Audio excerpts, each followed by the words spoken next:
I just watched a very silly video about dating an Egyptian and I just couldn't hold myself from sharing the truth. Egyptian women are just absolutely breathtaking. I'm going to give you all the information you'll need to lock one down. So I'm Egyptian, I come from Egypt, I spent 25 years in Egypt.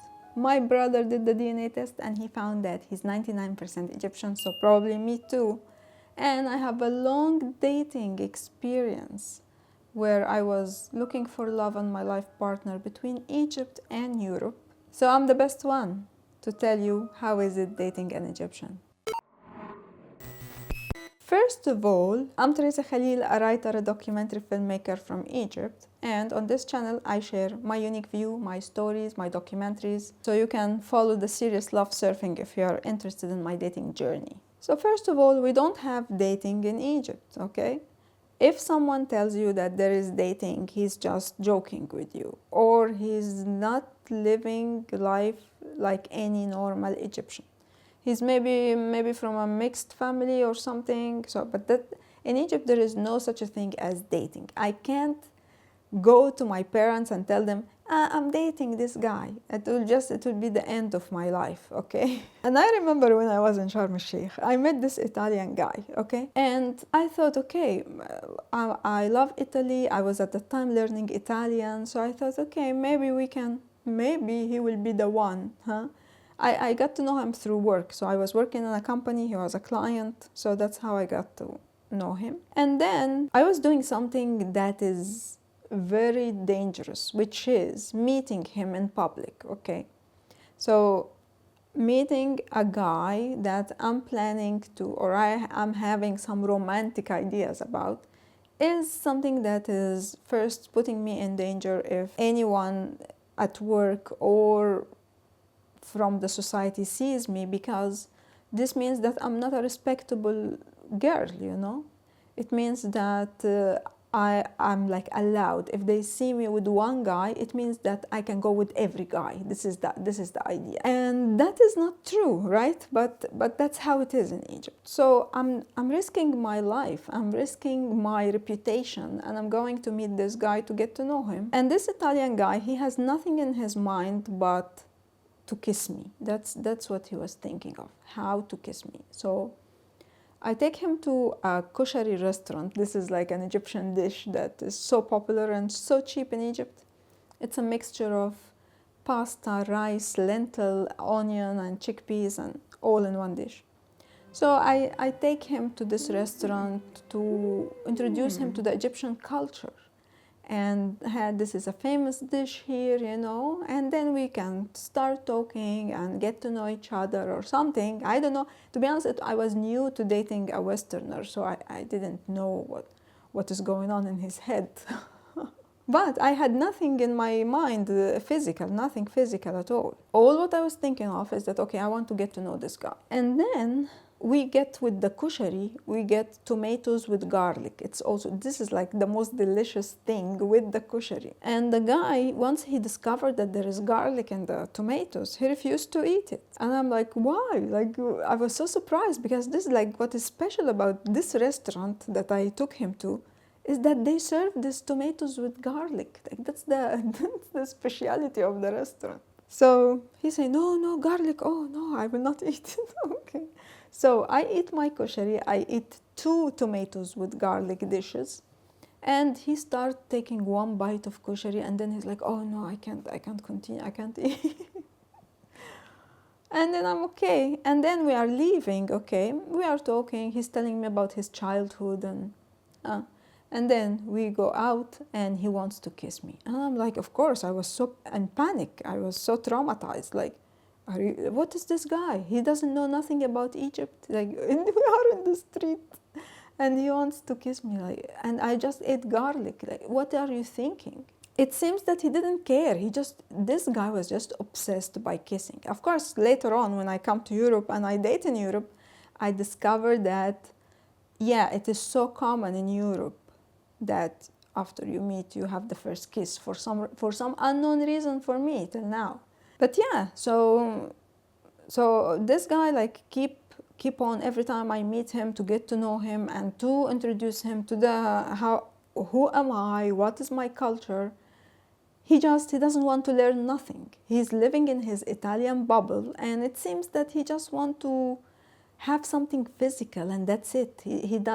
I don't think that he loved me or cared for me or anything like that. But I don't know, he think, for example, that you go to an Arabic conservative culture and you want to have sex just like that, with no plans, no attachments. Like, what is this? What are you thinking? But anyway, it happens again and again. After the third time, he finds that there is no way he will kiss me, and then guess what? He tells me that he doesn't want to know me again. He doesn't want to know me ever again.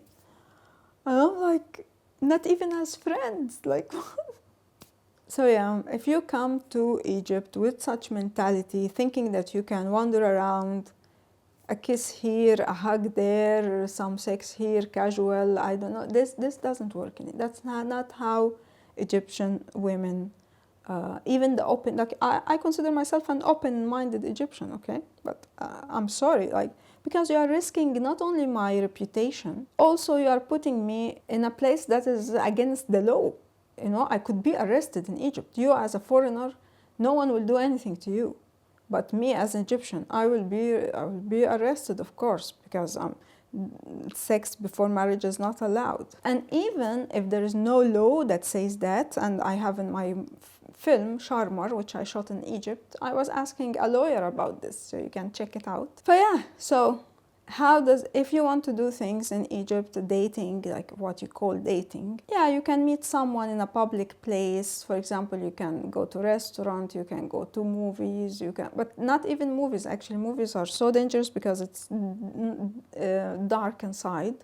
And usually in Egypt, actually many of the conservative families, they don't allow their daughters to go to the cinema unless they are married, because they have this idea that things can happen in the darkness inside the cinema. So yeah, you can, if you want to get to know one Egyptian, you can through, I don't know, if you're studying a course together or something, it's possible, but no touching, please, no touching. And then this Italian guy, I remember now, he was telling me that, how come you say there is no touching if this Egyptian girl is doing that? She's sleeping with my friend, okay? Well, she's doing something that is so, it means if you are an Egyptian, raised the Egyptian way, since you were a baby, they are telling you that you need to preserve your virginity. No one should touch your hand. Huh? And then you throw this all in the trash and then you go and have sex. This tells you about the personality you are dealing with. Someone that doesn't respect her family, doesn't respect her country, doesn't respect her society. Huh? So is this the kind of person you want to have in your life? That's the thing. So yeah, you could find an Egyptian who's doing that. But is this the kind of person you want to have in your life? If it is, good luck. But I prefer people who are wise, because I wouldn't risk my safety, you know? I'm wise enough not to risk my safety. So how is it dating an Egyptian? There is no dating for Egyptian. Okay, next, how can you, let's say, have an official relationship with an Egyptian? You know, Egypt is 90% Muslims, 10% minority Christians, Copts, and both of them actually, they have the same mentality. Huh? The only difference is that if you are talking about an Egyptian Muslim, then you will have to convert to Islam. There is no joke about it, okay? And because I have the Love Surfing series on my Arabic channel, I have a lot of Egyptian and Arab women or Arab girls who are dreaming of marrying someone from the West, but of course their condition is that he convert to Islam. And I always say, like, how is it possible that I marry someone who changed his belief for me? You know, I'm on a journey to understand life. I meet people who change their beliefs. The belief is the thing that you see life through. It's like the glasses you have on your eyes to view and explain this experience of existence. Can someone change his belief for the sake of someone else? Definitely no. This is just This is nonsense, in my opinion. But some people don't care. They just want you to convert to Islam as formalities. But I always advise the Arabic girls, no, don't accept someone to convert or to change his belief for you, because if he does that, he can change you as well, you know.